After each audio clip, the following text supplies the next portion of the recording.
श्री कृष्ण गोविंद हरे मुरारी, हे नाथ नारायण वासुदेव। श्री कृष्ण गोविंद हरे मुरारे, हे नाथ नारायण वासुदेव। ओम नमो भगवते वासुदेवाय। ओम नमो भगवते वासुदेवाय।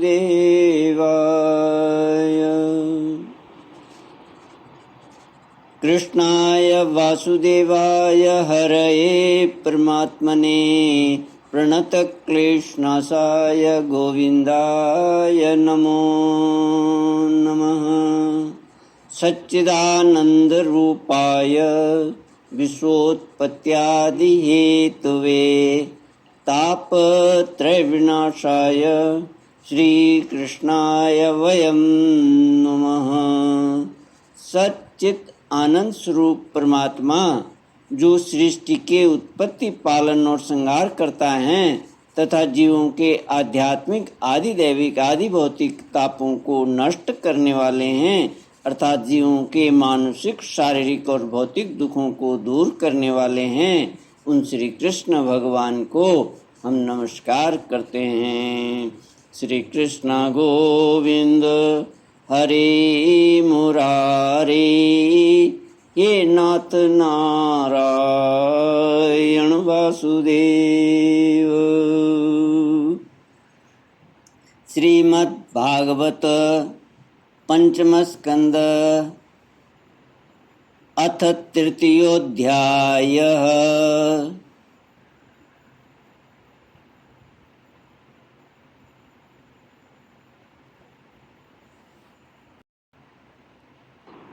श्री कृष्ण गोविंद हरे मुरारी, हे नाथ नारायण वासुदेव।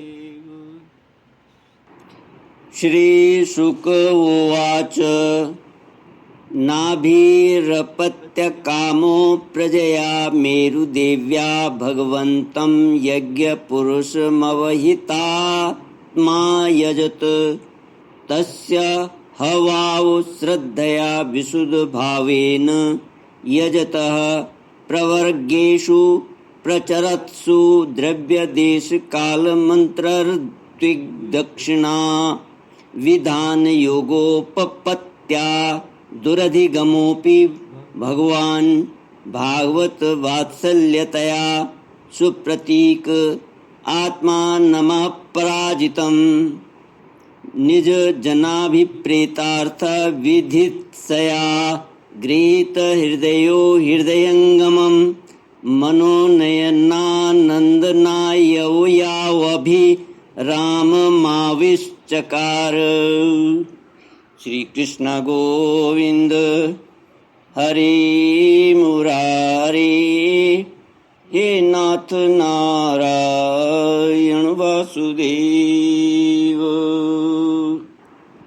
राजा नाभि का चरित्र। श्री सुखदेव जी कहते हैं, राजन, अग्निध्र के पुत्र नाभि के कोई संतान न थी, इसलिए उन्होंने अपनी भार्या मेरु देवी के सहित पुत्र की कामना से एकाग्रता पूर्वक भगवान यज्ञ पुरुष का यजन किया। यद्यपि सुंदर अंगों वाले श्री भगवान द्रव्य, देश, काल, मंत्र, ऋतिज, दक्षिणा और विधि इन यज्ञ के साधनों से सहज में नहीं मिलते, तथापि वे भक्तों पर तो कृपा करते ही हैं। इसलिए जब महाराज नाभि ने श्रद्धापूर्वक विशुद्ध भाव से उनकी आराधना की, तब उनका चित्त अपने भक्त का अभीष्ट कार्य करने के लिए उत्सुक हो गया।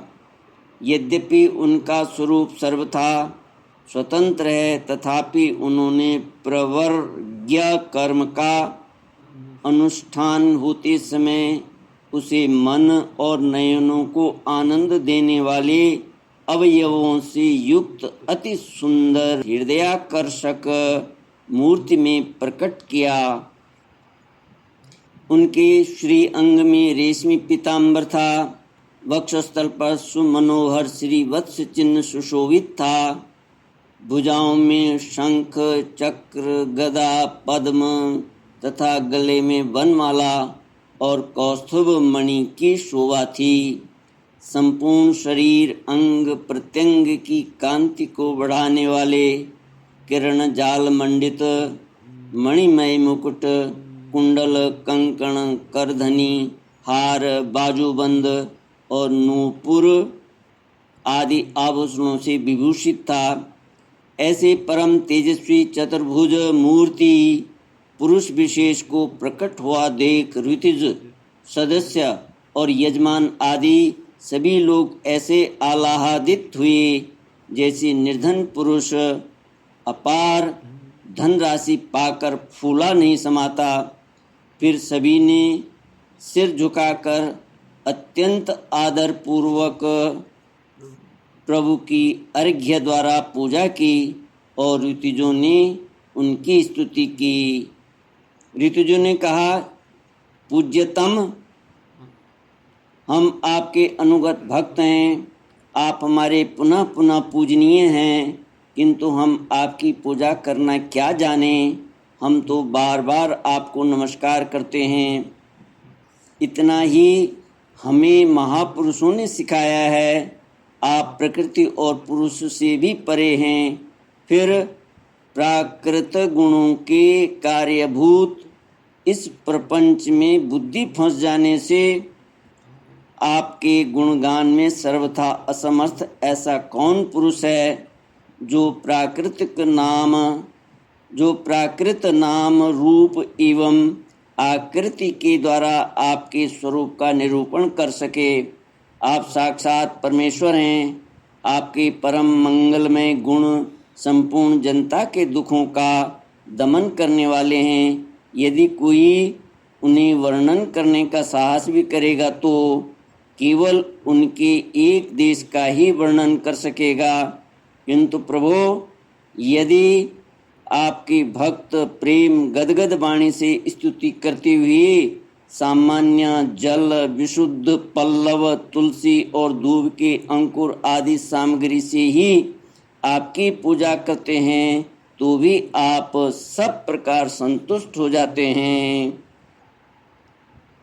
हमें तो अनुराग के सिवा इस द्रव्य कालादि अनेकों अंगों वाले यज्ञ से भी आपका कोई प्रयोजन नहीं दिखलाई देता, क्योंकि आपके स्वतः ही क्षण क्षण में जो संपूर्ण पुरुषार्थों का फल स्वरूप परमानंद स्वभावतः ही निरंतर प्रादुर्भूत होता रहता है।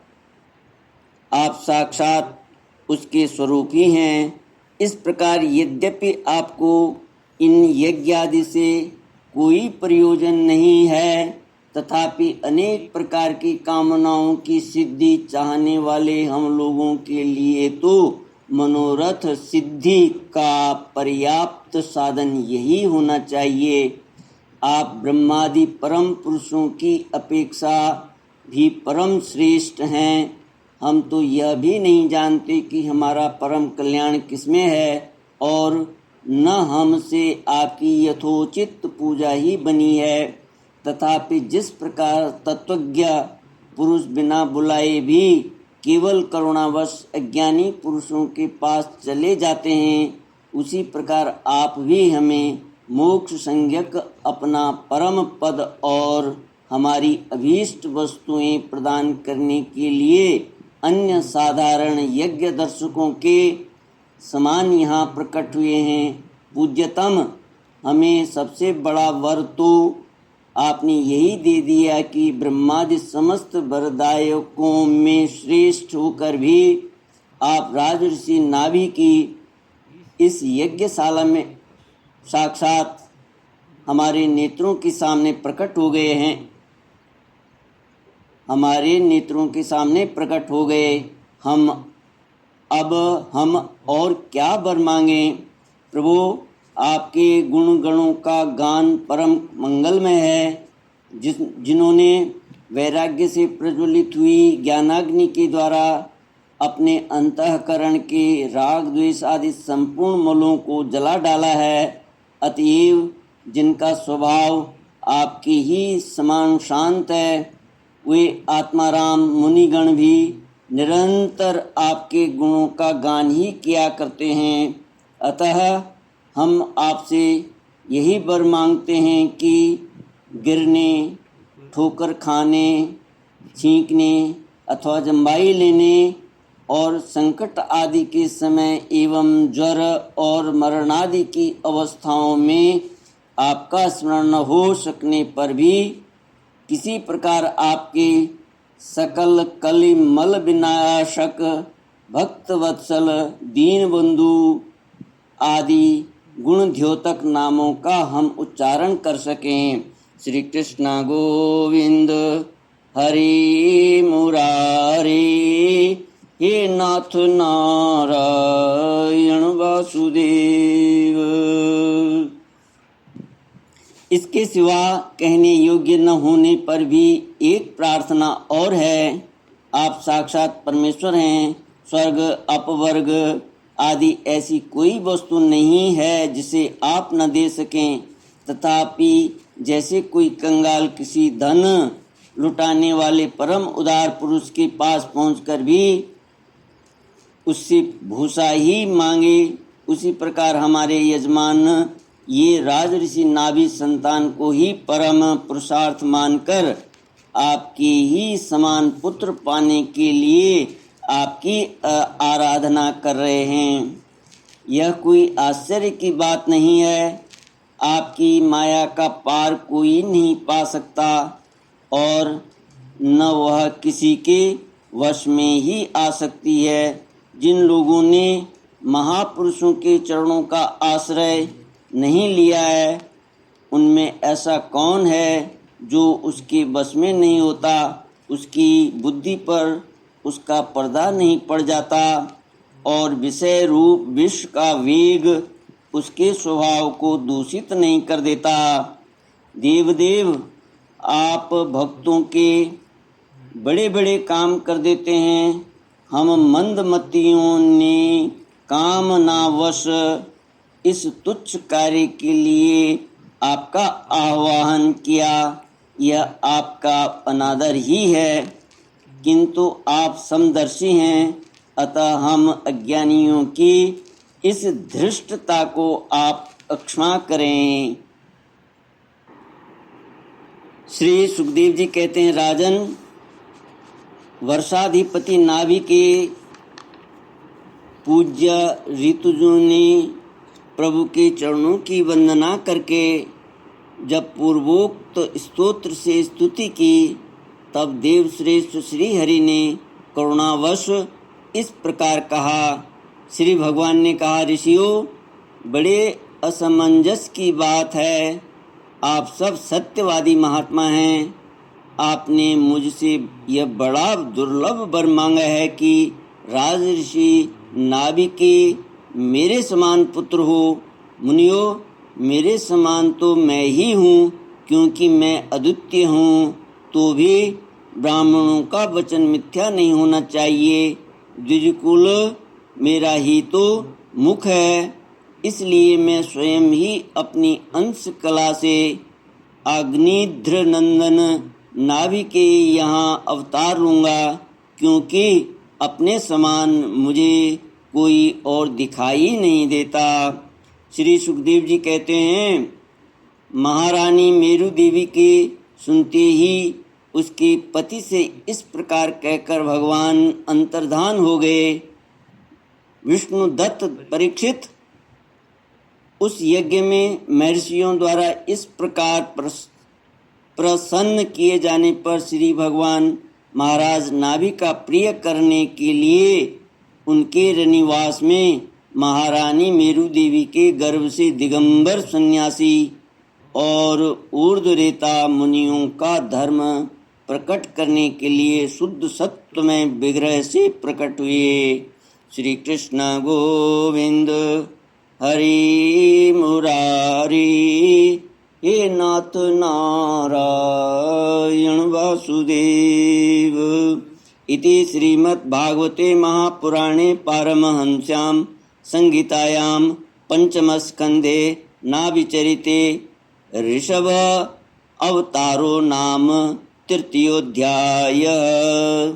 ॐ पूर्णमद पूर्णमिदं पूर्णात् पूर्णमुदच्यते पूर्णस्य पूर्णमादाय पूर्णमेवावशिष्यते। ओम शांति शांति शांति। हरि ओम। श्री गुरुभ्यो नमः। हरि ओम।